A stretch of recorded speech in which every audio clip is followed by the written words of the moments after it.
Welcome everybody. My name is Pablo Vizcaíno, and today, together with Marc Blancafort, my colleague, we will present the lessons learned running flagship scientific applications on the European Processor Accelerator based on RISC-V. The outline that we're going to follow is basically splitting the talk into two parts. First, I will introduce the context and some background on computer architecture. I will try to be as brief as possible just to make sure that everyone is on the same page. And then Mark will cover the real-life examples from the CEEC applications.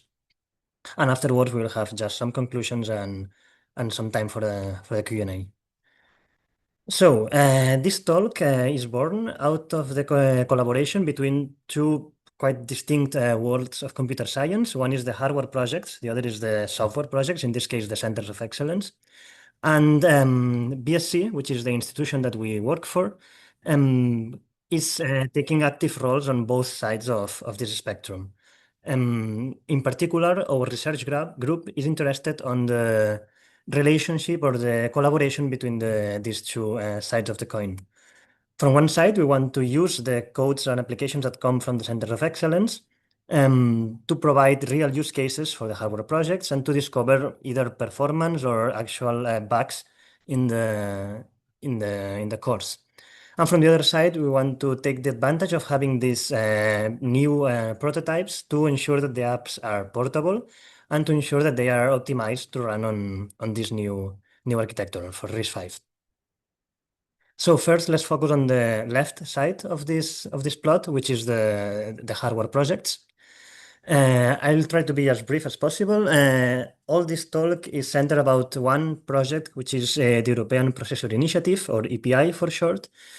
You just need to know that there are many, many partners here. I did not include all the logos because there's 30 partners, and this slide will be all logos. So you just need to know that there are two main research lines. One of those is building the REA, which is a general purpose ARM-based CPU. And the other line is building the EPAC, the European Processor Accelerator. This is an accelerator chip based entirely on RISC-V, and it contains many different acceleration tiles, one of those being a long vector unit. This will be the central topic of this talk. This will be the machine that we will use to evaluate the codes from the Center of Excellence. So I already mentioned RISC-V like 3 or 4 times, so I'm obliged to have this slide where I just clarifies, it's a single slide, clarifying some concepts about RISC-V. So first of all, RISC-V is an instruction set architecture, an ISA. It's an open source one, and it's nothing less and it's nothing more. It's not free hardware. That's a common misconception. Hardware is the implementation of that ISA. It can be free, it can be paid, it can be a subscription, it can be whatever. But this is not something that RISC-V decides. What RISC-V is a free piece of paper. It's in a standard. It's actually this very small piece of paper. This is the base instructions of RISC-V that you need to implement in order to build a RISC-V machine. When I say the word standard, I want you to think about the success of other standards in computer science. For example, Ethernet in the area of network. It's a standard, it's an open one. There are many implementations, but the standard is Ethernet. Or in graphics, there's OpenGL. OpenGL is free. Anybody brave enough can look at it and try to understand it. But then there are companies that implement it and make money out of it or do it for free. And with RISC-V, the same thing happens. It's an open standard to build CPUs, and then companies or research projects or universities or whoever can decide to attempt to build a computer based on RISC-V. But RISC-V itself is open, but it's just that, just a standard. I want you also to mention one particular thing, which is the RISC-V is a modular ISA. I want to contrapose this to Intel, which is the traditional ISA or the most common one, which is an incremental ISA, which with each new release there are more and more and more instructions. The core gets bigger, more powerful, but also bigger. And RISC-V tries to do it a little bit different, and it defines what it calls extensions. Extensions are just groups of instructions that are dedicated to do very particular things. Floating point can be an extension, bit manipulation. There are many different extensions that just group instructions, and it's up to the CPU designers, the manufacturers, to decide, okay, for my CPU, I want to implement this, and this extension, and that's it. So it's much more modular. Why am I mentioning this? Because we are going to be focusing on the vector extension, which is the one that the EPAC accelerator is leveraging. And that's one of the biggest extensions that there are right now, at least on RISC-V. It has the V name for vectors. And as you can see, there are many instructions inside of it. So, just a very brief slide on what are vectors, just so everyone is on the same page. With vectors, with a scalar machine, a machine that doesn't have vectors, you have one instruction generating one result, doing one operation, one could say. If you want to add, like in this figure, 8 different elements of an array of 8 elements, you would need 8 additions. That's clear. On a vector or on a SIMD machine, you have instructions that operate on multiple operands and generate multiple results. And of course, this has been done a lot of times in history. Intel has its own extension names, ARM has its own. There are some other weirder and funnier ones like NEC or even the RISC-V vector extension. These are newer and have some cool features that I will go into in the next slide. But as you can see, there are many different extensions. Each one has its own instructions, different sizes, different use cases. But we're going to focus on the RISC-V one. What's interesting about the RISC-V vector extension? I tried to be a little bit concise in this slide just to give you some key points that I believe are interesting and are useful to understand the rest of the talk when Mark presents the examples. First, there's a particularity that's more specific to the ISA itself, and it is that it has many instructions, very advanced instructions that allow you to do very complex operations, gather and scatter instructions from the memory, masking to enable or disable some computation, reduction, segmented loads, and a lot of instructions that allow you to vectorize very difficult codes, which are those that are present in HPC. You are not just vectorizing a very simple copy of a buffer. You're vectorizing hard algebra and complex loops. So that gives it a lot of versatility. Then there's a very particular thing, which is the VLEN parameter. That's just a name. VLEN is the name that RISC-V gives to the size of the vector registers. And the particular thing is that the ISA itself, RISC-V, doesn't tell you, okay, VLAN has to be 128 bits or 256 bits or whatever. It's up to each chip manufacturer, to each chip developer, the CPU, the people that are building the CPUs, to decide, okay, I want my CPU to have vectors that are 128 bits or 256 or 512 or whatever value they think that it's useful for their use case. So this gives us a lot of scalability to the ISA. You can have the same ISA working on a very small embedded machine or on an HPC machine, which is what we are interested on for this talk. And then there are some other parameters which are also very interesting. And these are some parameters that change during the runtime of your application. For example, VL, the CU, the LMUL. One of those, the VL, I will go into a little bit of a detail. VL is just vector length. It's just saying how many elements are going to be operated in the next vector instruction. It goes from 0 to VLN, VLN being the maximum size of the registers, and it's changing dynamically during the code. Not all instructions will operate on the same number of vector elements. This gives a lot of malleability. There's no restriction for VL. It can be a power of 2 or not, or even or odd, or whatever value. It can be only prime numbers if you want. And this can generate vector length agnostic code. So the code doesn't need to know the real value of VLN. Same binary will run on any machine that implements RISC-V, the vector extension. And it will also simplify the code a lot with avoiding scalar tails. If you want to know more about this, there's plenty of material online. The goal of this talk is not to make you experts on RISC-V. I'm just giving you the keywords that Mark is going to use on the examples of the portability of the applications and all of that. So there's one small notice here. I said that VL is changing dynamically, so this raises the question that VL can be smaller than VLN, depending on the loops and the code pattern.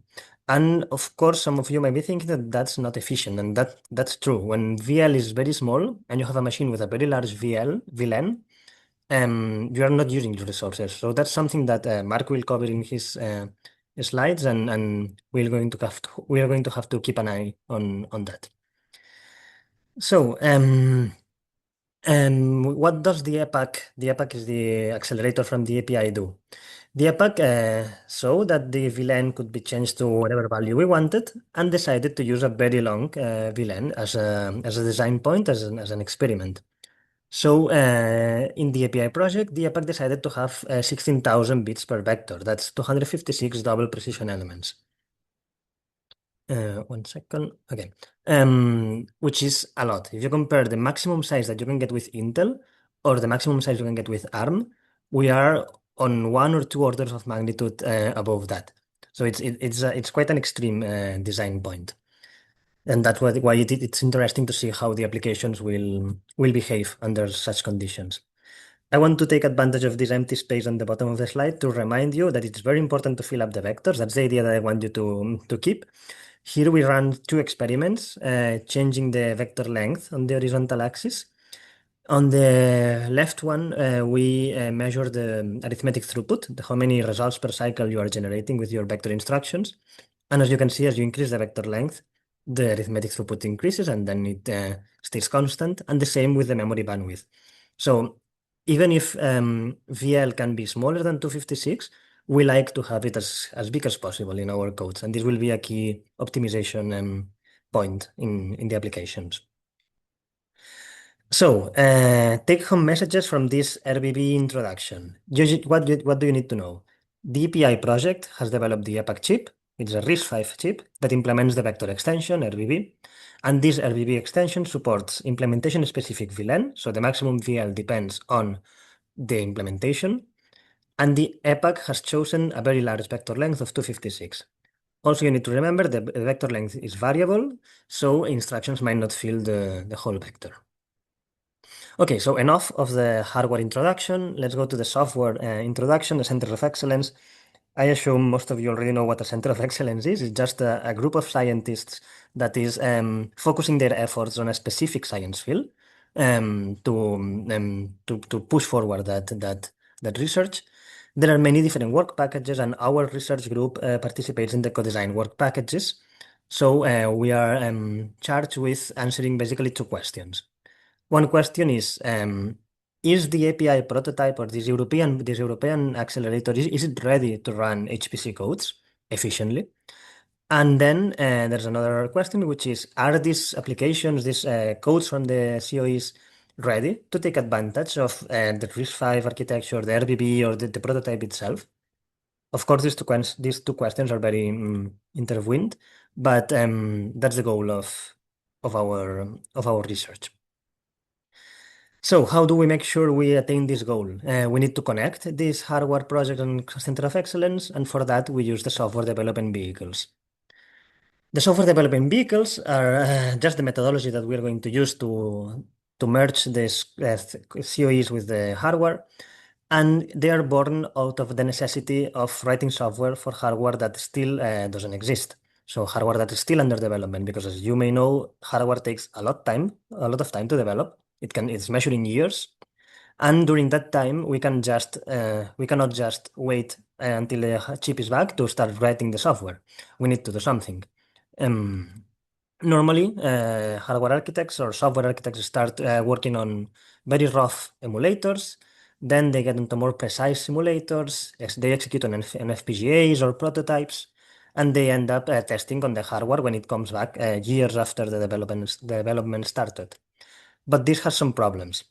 The emulators and the simulators that are normally used are very slow. They are designed to test a few hundreds, a few thousands of instructions, but you cannot run a full HPC application with billions of instructions. It would take months just to execute. And then if you want to test fast, you have to wait until the hardware comes back, but that's too late. You cannot make hardware changes anymore. And there's an even bigger problem here, which is simulators, emulators, FPGAs, and all of these tools usually require a lot of knowledge, a lot of hardware knowledge that you need to have some computer architecture education at least to know how to use. And we cannot expect domain scientists, which may be physicists, mathematicists, or biologists, whatever. We cannot expect them to be hardware experts. It's not their job. So they cannot take advantage of these years of development. So, what did we do in the PI project between BSC and all the other partners that collaborate? We developed an infrastructure and a set of tools, a compiler, an analysis methodology, all the tools that you need to ease or facilitate software evaluation for these prototypes. This is a four-step methodology that we're going to follow, and it's going to be represented in the examples that Mark is going to show. That starts by just porting the application to RISC-V. That means taking an application that most likely has only been compiled for Intel and compile it for RISC-V, study the input cases that the scientists give us, detect dependencies, and then run it on commercial RISC-V boards that you can buy right now on Amazon if you want. Then you vectorize the application using our compiler, and you start to emulate the long vectors. You don't need the hardware prototype yet. You're just emulating, measuring, having a feeling, and you can start optimizing your code here. Then you go to running on the prototype. This is either an FPGA or a test chip or whatever kind of real kind of hardware that we have. So you can validate the optimizations that you've done, time them, and even optimize them further. And finally, what we do is a multi-architectural comparison. That means taking our optimized code that we optimize with RISC-V in mind, and run it on other architectures, Intel, ARM, NEC, whatever we can get our hands on. And then we see if the changes that we did also benefit the other applications. And so we can guarantee the portability, which is a must when you are working on HPC and you have to run on very different machines. So this is the four-step methodology. I'm going to go into a little bit of detail in that, and then I will pass the mic to Mark. So the first step, just detecting incompatible dependencies. For example, in this code, we had some dependencies with MKL. MKL is a library from Intel. And then running the application on the commercial boards. In our server, we have a cluster of at least four types of nodes, different machines from different years that implement the RISC-V ISA. And we can start doing some profiling of the application without vectors, but just knowing where the time is being spent. Then what we do is vectorize. To vectorize, we use the API compiler. This is based on LLVM. And we can do it in three ways. The one that we like the most is automatic vectorization. That's just saying the compiler, please vectorize, and trusting it that it does. It emits some logs saying, okay, I vectorized this loop. This loop I did not vectorize, but it's like telling the compiler to have fun. You also have guided vectorization, and that's using pragmas. That's telling with hints, telling the compiler, please vectorize this loop. I like this loop a lot. And then you can go to the worst case scenario, which for us, which is writing intrinsics. That's explicit vectorization. That means telling the compiler, I want a load here, I want a store here, I want a vector addition, I want whatever. You put the vector instructions by yourself. Why do I say that we don't like this? Because of course you lose a lot of portability. And on the last slide, I said that we like portability a lot. We're working on HPC. We want our code to run on multiple machines. So we try to stay on compiler vectorization. It's also much easier to code. So that's something nice. But it's true that with intrinsics, in some cases, you can get more fine-tuned performance. You can vectorize very hard loops that maybe the compiler is not taking the risk to vectorize, or you can reorder the instructions yourself. You can get a little bit more performance, but we are willing to sacrifice or at least study how much performance we're losing if we stay only on auto vectorization. Then what we do is we emulate, as I said, the vector binary. To do that, we use Rave. Rave is a plugin of QEMU, and it basically does some dynamic vector code analysis. You can run your code on whatever host, it can be an x86, with vector instructions, and then it gives you some reports with, okay, in that region of the code, you have that many vector instructions. Of those vector instructions, that amount are memory. And of those memories, some of those are unit stride, different access patterns. You can study how big the vector length is, because as I said before, vector length can be from 0 to the maximum of the machine. So you can start to get a feeling of how good the compiler is vectorizing your code and how good it will execute eventually on the actual hardware. You can also get some emulation traces and look in a visual way the interleaving between the scalar and vector instructions in your execution, how the vector length changes during the execution, and some other metrics that I will not go into detail right now. Then we run on the EPAC hardware, and here what we did, with a lot of effort is to have an environment that's set up like a normal HPC machine. We have a Slurm, and where you can allocate an FPGA node. You just say that you want an FPGA epoch node. You wait a little bit, and you get back a node that you can SSH into it. You can open a shell inside of it, and there you will find an Ubuntu. It's your normal Ubuntu that you're used to. It's a little bit slower. It's running on an FPGA, but that's the only thing that will make you think twice. It's real. You have your libraries. You have your file system. You have everything. You can run your applications there. You can do whatever you want. So this helps a lot software people to work on very early prototypes. You don't need to do some bare metal or complicated things. You have an Ubuntu running your binaries. And of course, there you can get some timings, you can get some very precise execution traces where you can see how much time is being spent on each type, sorry, of instruction, arithmetic, memory. You can study overlapping between pipelines. Here you can do a lot of very specific work, but just running your application and measuring time is possible in a very accessible way. And then, as I said, the last step is just doing cross-architecture comparisons. Here, in this case, we compare our codes against Mare Nostrum 5, the GPP partition, that's an Intel-based partition. Then against the NGP partition, also of Mare Nostrum 5, that has the Grace Superchip platform that is based on ARM.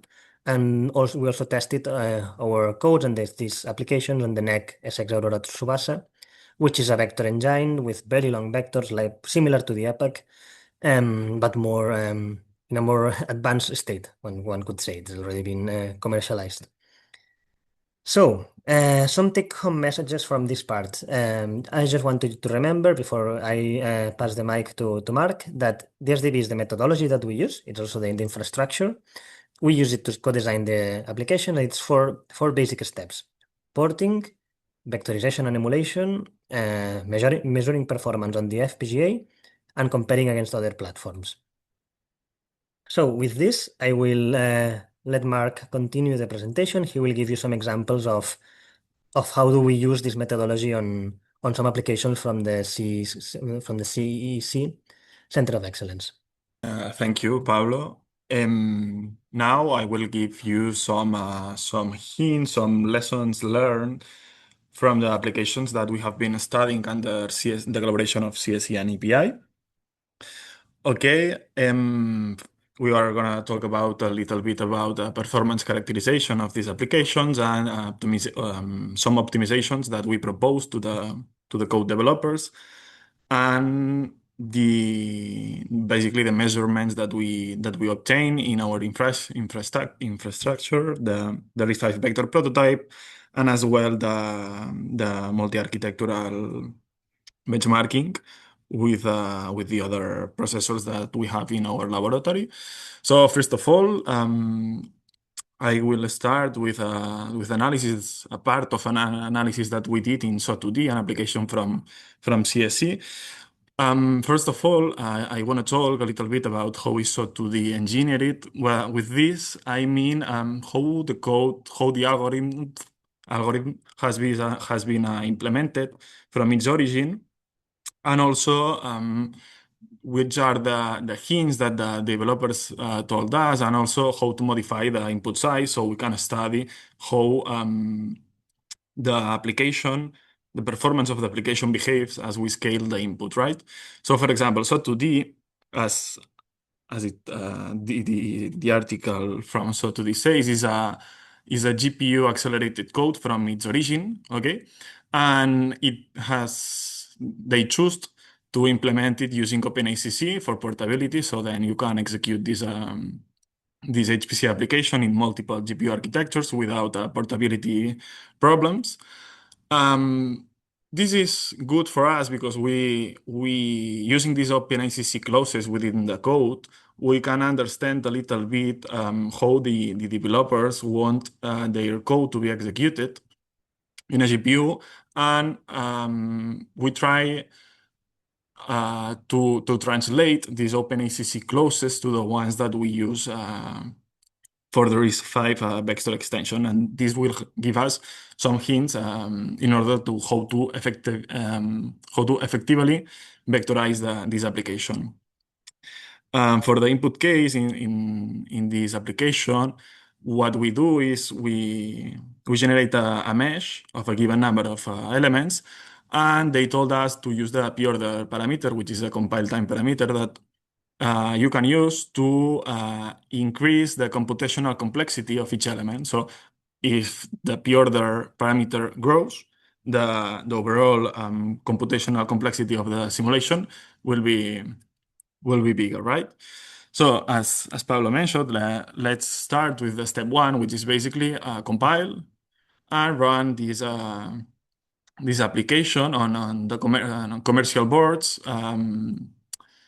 without vectors, so only a pure scalar execution. And what we like also to do is, since we work with very big HPC applications, these are real use cases, we try to break the full algorithm. In this case, this part is the convection of SO2D into multiple phases. A phase basically in our mind is a collection of loops that we want to vectorize.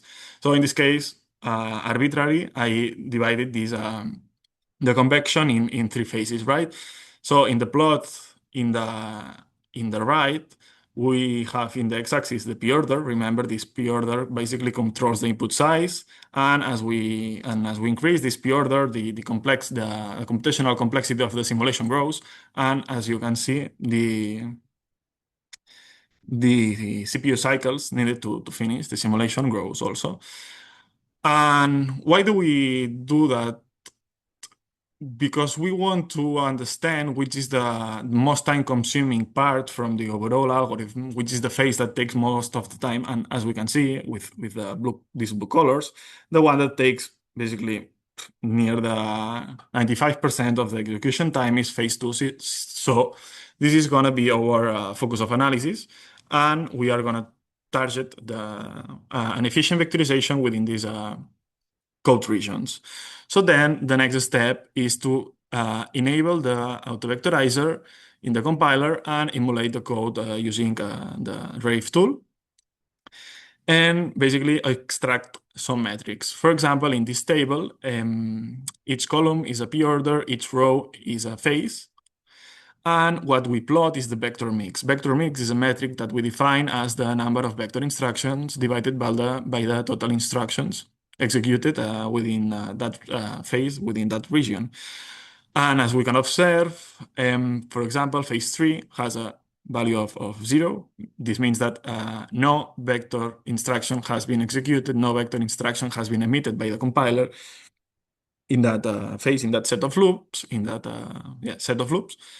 And for example, in phase 1, only 1-2% of vector instructions. But as we have seen in this plot, we don't care about phase 1 and phase 3. We only care for now about phase 2, right? And as we can observe, phase 2 shows values around 20% of vectorization. This is to understand why we say generally that 20% of vectorization of vector mix is enough, is that with other applications, other kernels, other mini apps, other proxy apps that we have been studying, with 20% of vector mix instructions, we are able to saturate nearly 100% of the VPU activity, of the vector processing unit activity, if the vector instructions use the whole vector length and they are completely overlapped with arithmetic and memory. But when we measure the vector occupancy of these vector instructions on phase 2, now in this table I only show phase 2 for each p-order, and I plot the vector length, okay, the average vector length, which shows only 1% of the whole wide vector register. Remember that in the EPAC we have 256 double precision elements wide vector register. And basically this very low vector length of 3 elements, of 3 double precision elements, comes because within the phase 2, which has this structure where the code iterates for the number of elements on the mesh, and then for each element it takes the nodes of that element and performs the tensor and spatial computations for that node from the element. The compiler says, okay, I'm gonna vectorize this region. And when it does, out of the box, what it does is basically vectorize the innermost loop, which has the loop margin of ndim, which in this input and most of the CFD input meshes that we run is three-dimensional, right? X, Y, and Z. So 3. And this is why we observe this low vector length. So then, using the OpenACC pragma clauses within the code, we try to mimic what they do in a GPU cluster, and we observe that it's equivalent to the vectorization in our case to a GPU1. They vectorize the loop at n-Gauss level because this parameter is a function of p-order and grows exponentially with the p-order. So the bigger the p-order is, the higher the n-Gauss, the loop margin of n-Gauss is bigger, so we can saturate the whole vector register. But to do this, what we have to do is to force loop unrolling within all the innermost loops, because if not, we cannot vectorize the outer one, right? So then after doing this optimization, we wanted to run again the emulation and check how the vector length behaves with this optimization. And as you can see in this table, it is the same of this. Applying the optimization, we observe that not only now the vector length is not constant, as here that we observe a 1% for all the p-orders, we see that the vector length increases as the order of the elements is pushed higher up to 100% of occupancy in the p-order 7. And now, after doing this optimization, we go to the step number 3 and run this optimization in the FPGA prototype that implements the vector processor, so we can measure the CPU cycles and see if we have introduced see if the optimization gives a speed up or a drawback with respect to the scalar baseline, right? So this plot basically shows in the x-axis the p-order that are the same that we talked at the beginning of SO2T, and in the y-axis CPU cycle. So this plot, lower is better because it takes less cycles to complete, right? So the green one, the green label is the scalar baseline, and the purple one is the vector baseline without applying the optimization. As we can observe, the purple label is way higher than the green one. So this means that triggering the auto-vectorization with the low vector length of 1% not only is not efficient, but it also introduces a drawback even using vector instructions with respect to the scalar baseline.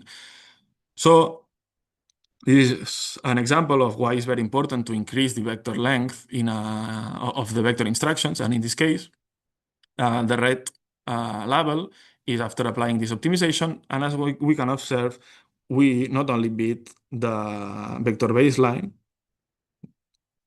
because we increase the vector length, but also we have finally a speed up with respect to the scalar baseline.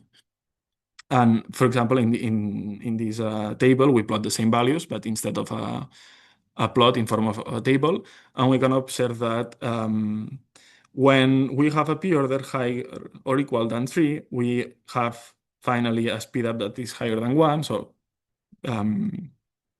faster than the scalar baseline. And also we can pinpoint here a value that the p-order is the p-order 2. We go even slower than the scalar baseline. This is because this vector occupancy is not even high enough to take profit of the vector processing unit underneath of this architecture. So we have to push very high the vector length to profit the full vector length of the available machine. Another example of an application that we studied within CSE is Valverla. Here I also plot some fancy renders that you can simulate using Valverla.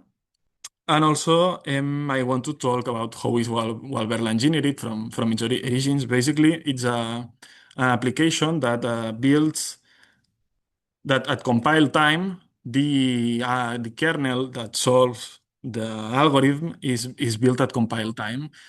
Using this strategy, the user, for example, me, can select, okay, I'm building Valverla for my CPU cluster, or I'm building Valverla for my GPU cluster.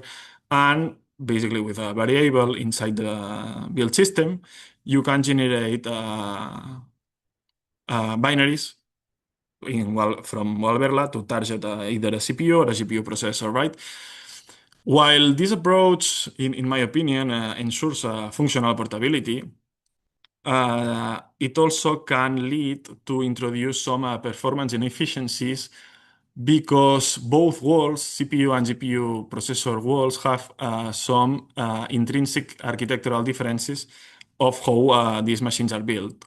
So, for example, in a GPU processor compared to a CPU, you have plenty of threads executing in parallel. Also, you have the register file is very big, so you can have in flight hundreds of intermediate values that in a CPU case you cannot, because the register file is very small, on the order of 64 or 32 registers, right? And the developers of Valverla already found that problem and said, okay, let's introduce another parameter, which is split. That what it does is it takes the algorithm and split the loops into split the innermost loop into multiple smaller loops. So let's see an example. For example, this code from the top is CPU and the code from the bottom is the GPU. So if you select CPU and the split parameter is set to false, which is the default one, you will generate this type of code. That is a straightforward lattice-Boltzmann method for that you have 3/4 for the three-dimensional mesh, and inside the stencil that solves this is the kernel of Valverla, right? And when we enable the split parameter, what it does is this innermost 4, which is the one that we vectorize, is split into several loops, each one doing a small work, a small part of the big stencil, right? So, for example, if we observe that vectorizing this loop, we have register spilling, we could consider enabling this split parameter so the computation is spread across multiple loops and we do not observe register spilling. However, a drawback for this solution is that since these stencils share common computations, both common computations and common loads and stores within them, you will be issuing redundant instructions that you don't if the loop is fully condensed in the innermost loop, right?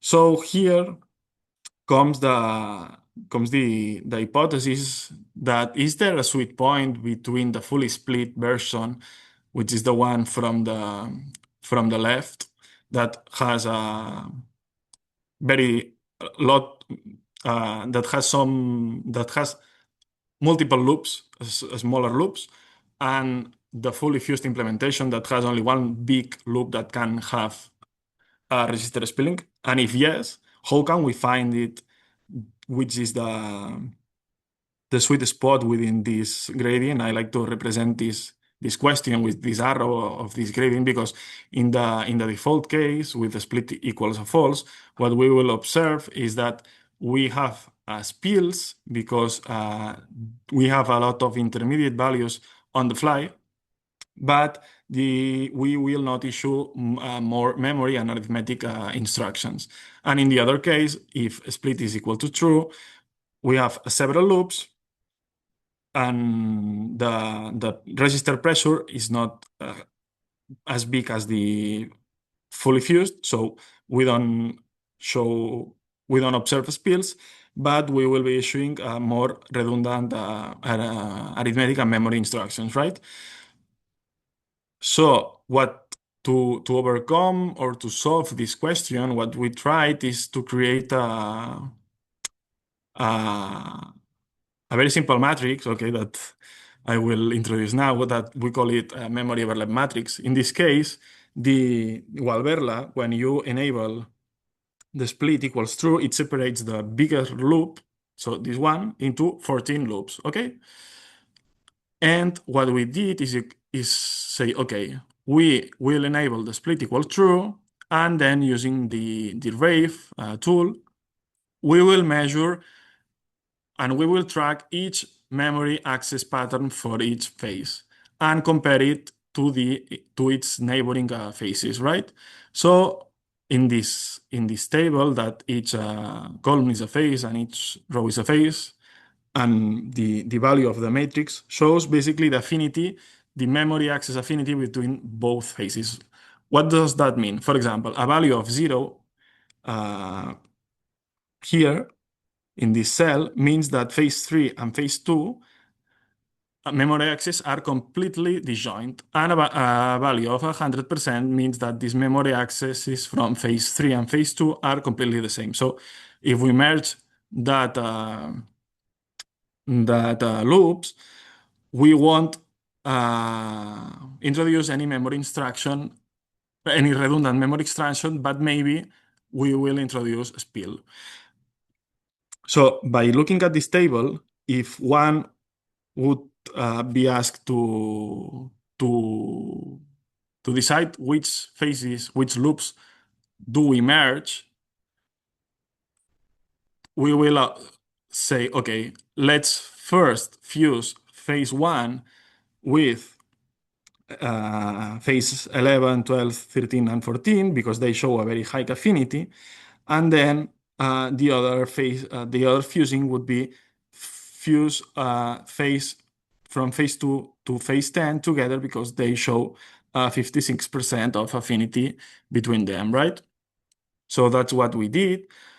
And we remember this instruction tendency. So in the fully fused version, we will show that the plots should show the lower arithmetic and memory instructions, the fully split, the higher one. And then when we merge the loops and we go towards the right, we should be reducing these redundant arithmetic and memory instructions, but without crossing the lines of the fully fused version.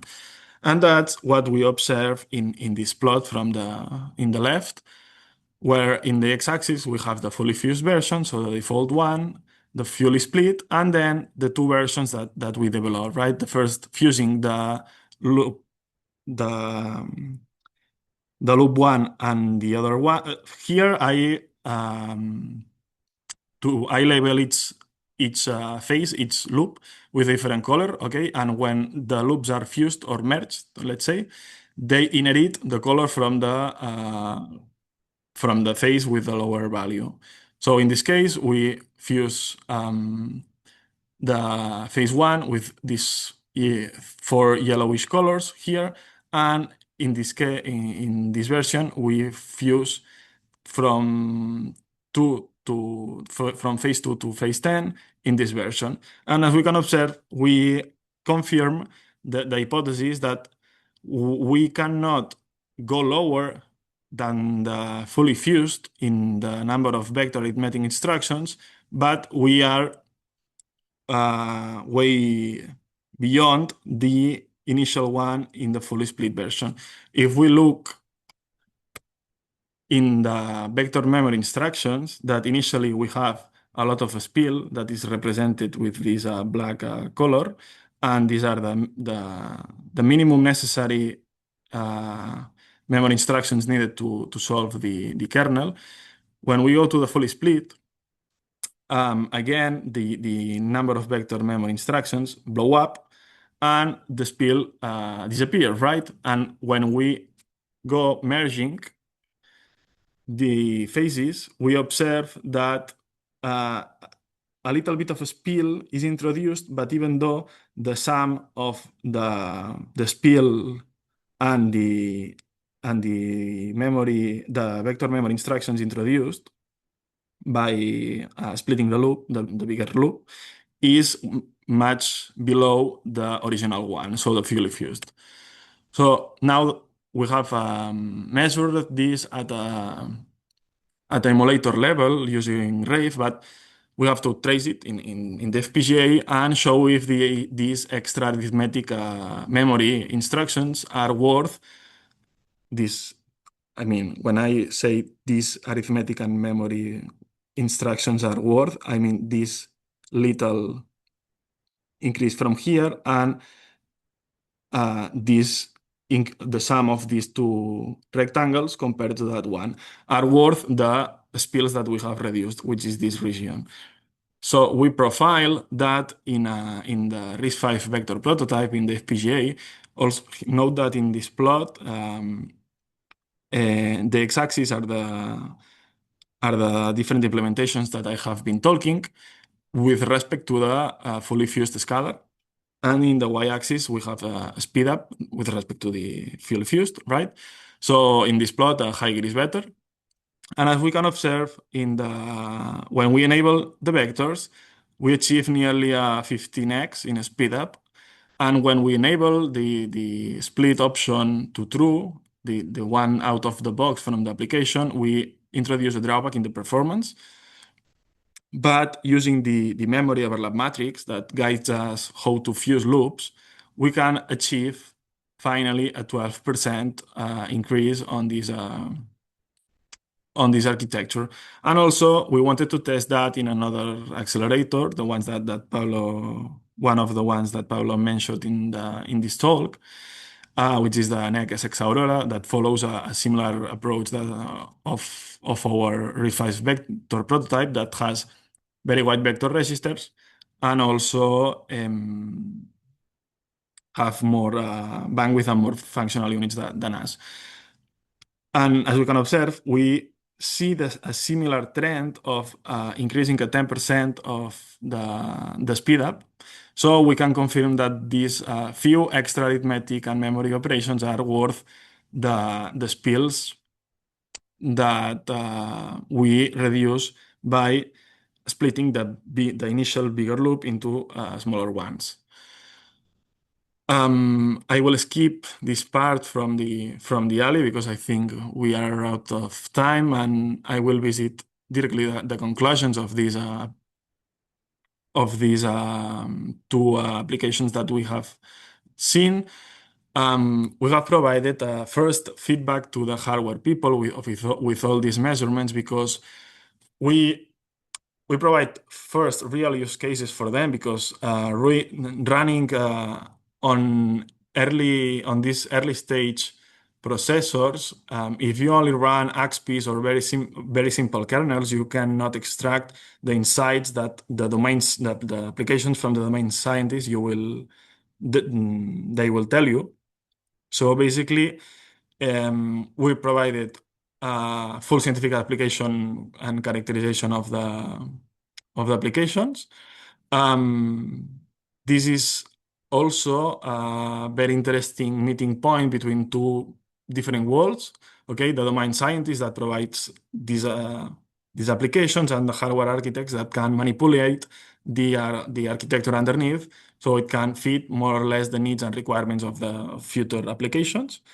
And we have proven also that the RISC-V vector architectures are are ready for high performance computing and are, well, can start being a competitor to market leaders such as Intel, NEC, or any other architecture.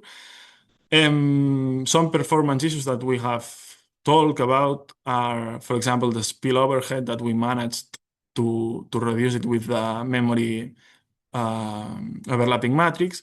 And also, in the case of SO2D, what we did is to increase the vector length by means of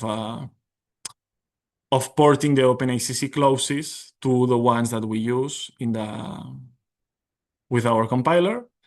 And the feedback for the software people, which can be either the compiler or the application scientist, is that we find common issues in most of the apps that we study, that basically we have or no reuse between.